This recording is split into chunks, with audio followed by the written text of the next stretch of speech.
Depuis Conakry, bonsoir et bienvenue dans le journal de Kangon TV. À la une de l'actualité, le coordinateur par intérim du FNDC, plus que jamais satisfait de la forte mobilisation des manifestants anti-troisième mandat ce 24 octobre.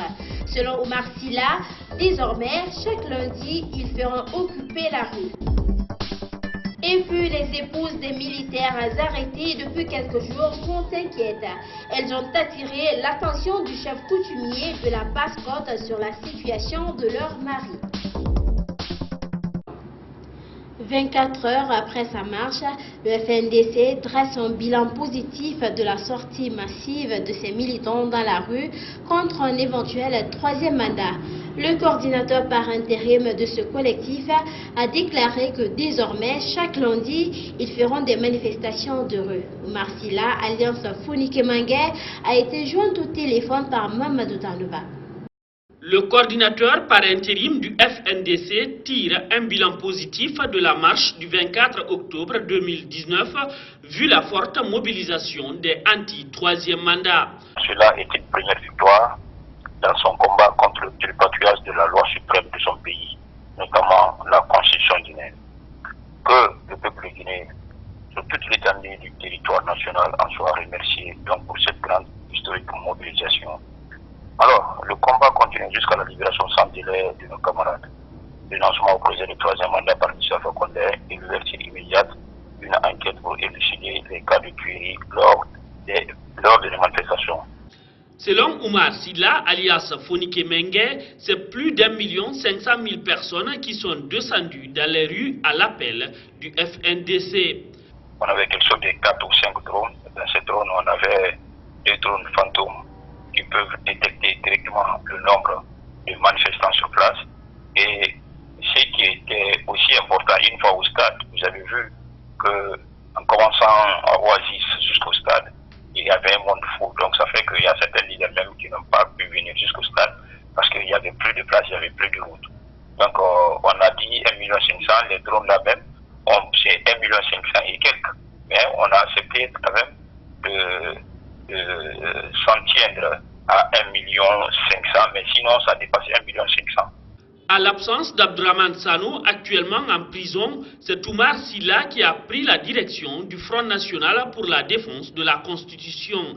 Il n'a pas peur d'être arrêté dans cette lutte anti-troisième mandat. Le FNDC, au-delà d'être un collectif, des organisations, est aussi un état d'esprit qui s'est emparé de la population, qui fait aujourd'hui que même si il parvenait à m'arrêter, ça sent sûrement que la population guinéenne va continuer ce combat jusqu'à la victoire.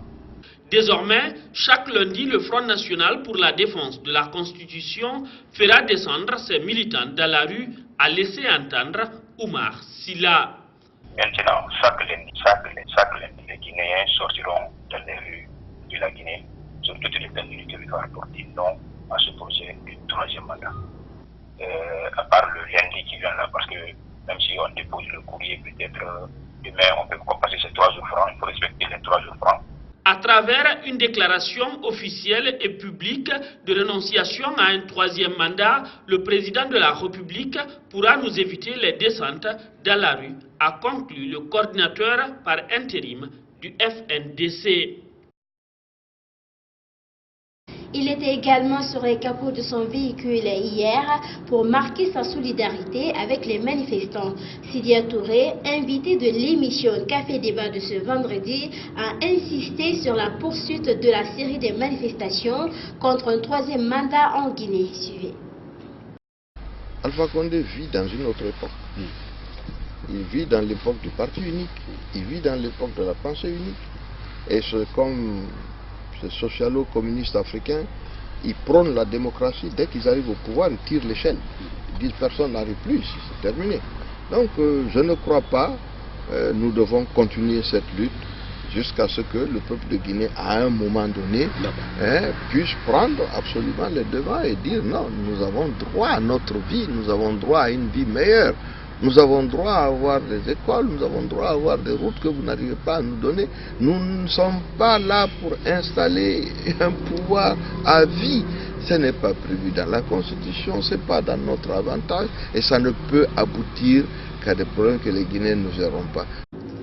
Sidia Touré a été interrogé sur un éventuel retrait ou pas des députés de l'UFR à l'Assemblée nationale. Suivez sa réponse. Une chose est sûre, en Guinée aujourd'hui, il y a beaucoup de possibilités, donc je ne rentre pas dans ces détails-là. Mon chargé de presse interviendra sur ces questions de détail et vous dira peut-être les vraies raisons. Toujours est-il que la majorité de nos députés ne sont pas dans l'Assemblée nationale. Donc l'essentiel, après tout, une fois que vous êtes élu, on ne peut malheureusement pas vous donner le mandat, mais on s'en va aux élections. Donc, voilà. Oui, mais est-ce que c'est vrai que vous constatez que les députés d'Intouré, peut-être Doumbouya, vont faire chemin cavalier seul désormais? Ça veut dire quoi, cavalier seul? Non, s'ils décident de ne pas suivre vos instructions, ce qui veut dire que peut-être qu'ils ne veulent plus être dans le parti. C'est leur droit de quitter le parti. Personne n'est obligé de rester dans un parti politique. Bien.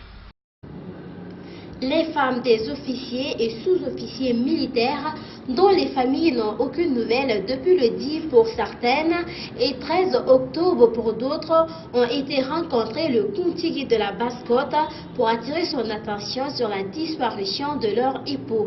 Ces hommes en uniforme seraient détenus dans un endroit tenu secret et la Serouna en retour a demandé aux autorités du pays de dire la vérité aux familles de ces militaires. Alpha Ibrahima Touré, Abdoulaye Keïta. Où se trouvent les militaires arrêtés, notamment Fassine Conté et Asmiou Kamara? La question se trouve aujourd'hui sur toutes les lèvres, y compris leurs épouses qui ont rencontré le Kuntigi de la Basse-Côte pour, disent-elles, attirer son attention. Après plusieurs rendez-vous manqués, les épouses de ces portés disparus ont eu ce vendredi un tête-à-tête avec Elhadj Serouna Souma. Depuis le 10, mon mari a disparu. Parce que je ne peux pas dire qu'il a été arrêté. Il a été appelé par son hiérarchie, le commandant Abdoulaye Keïta, du commando Faré, qu'il avait appelé de partir, que le ministre veut le voir, ministre Mohamed Ghané.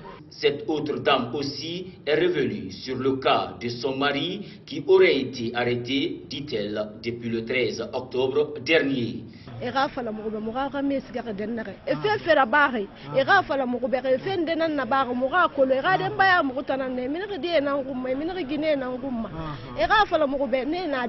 Inquiètes et ignorant la situation dans laquelle se trouve leur mari, elles ont rencontré le Kuntigi de la Basse-Côte qui, à son tour, dit avoir fait appel à la coordination mandingue, mais en vain.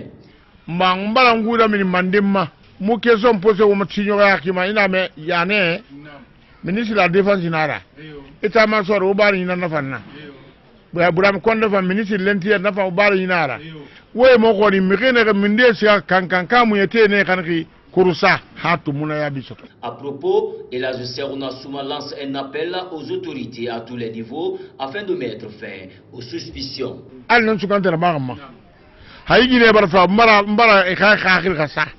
Et quand il y a un moment où il y a un double kuma mekinde kamori fari ina senda mukuta mkiyo mfari sinde kona falana mukube aya ne suri e kaya ne mokorinde ministre la défense ndana nguya la ise kuna suma kuntigi basi gine mbara manden na khili wo ya ne khili de wa mokoni sore bara loy e mutogo ko le bara wule sa ko mande non dina la khafala mukube basi gine fore ku naki hamusu tason to benu lendima mfamene basi gine fore malande.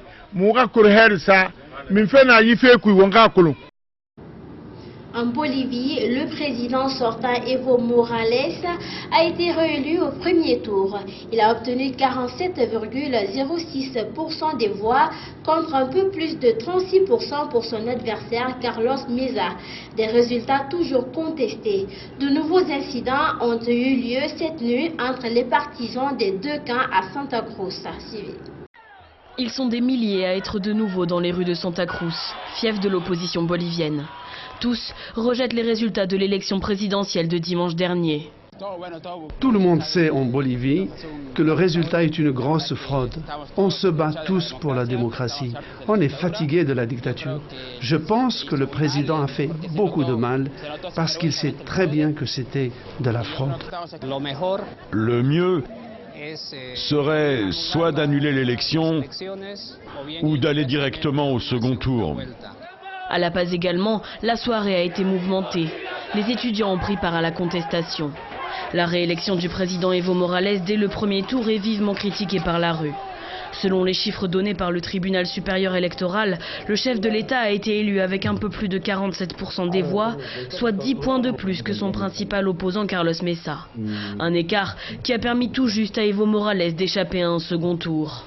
Ne nous décourageons pas, nous sommes dans une lutte démocratique. Nous avons la vérité et la justice entre nos mains.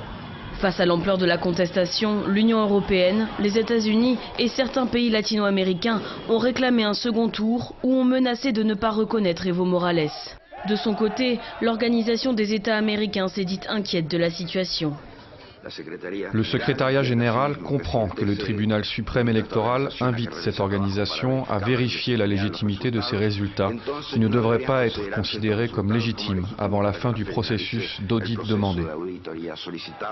Mais outre les résultats, les Boliviens dénoncent une autocratie et reprochent à Evo Morales de briguer un 4e mandat alors qu'il s'y était opposé en 2016 à la suite d'un référendum.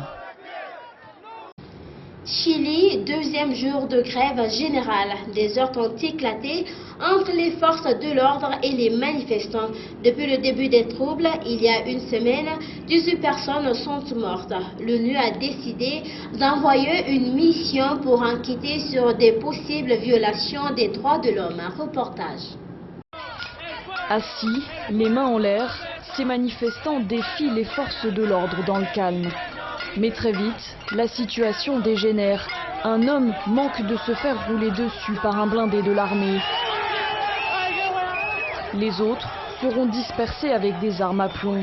Des armes qui font de gros dégâts.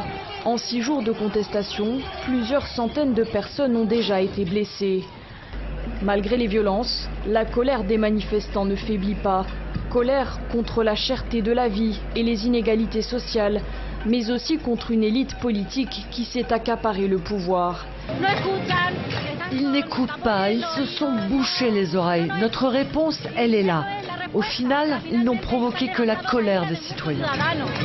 Le président chilien Sebastián Piñera a bien tenté de faire redescendre la pression en proposant plusieurs mesures sociales, comme l'instauration d'un salaire minimum garanti ou la hausse des retraites. Autre signe d'une volonté d'apaisement, le couvre-feu a été réduit à 5 heures. La situation sécuritaire du Chili est en train de s'améliorer. Nous travaillons à un plan de normalisation de la vie de notre pays pour pouvoir arrêter de recourir au couvre-feu et, nous l'espérons, lever l'état d'urgence. Un état d'urgence toujours en vigueur dans plusieurs régions du Chili et dans la capitale Santiago. Depuis mercredi, quelques 20 000 militaires sont déployés dans le pays, une première depuis la fin de la dictature du général Pinochet. Et les violences commencent à inquiéter la communauté internationale.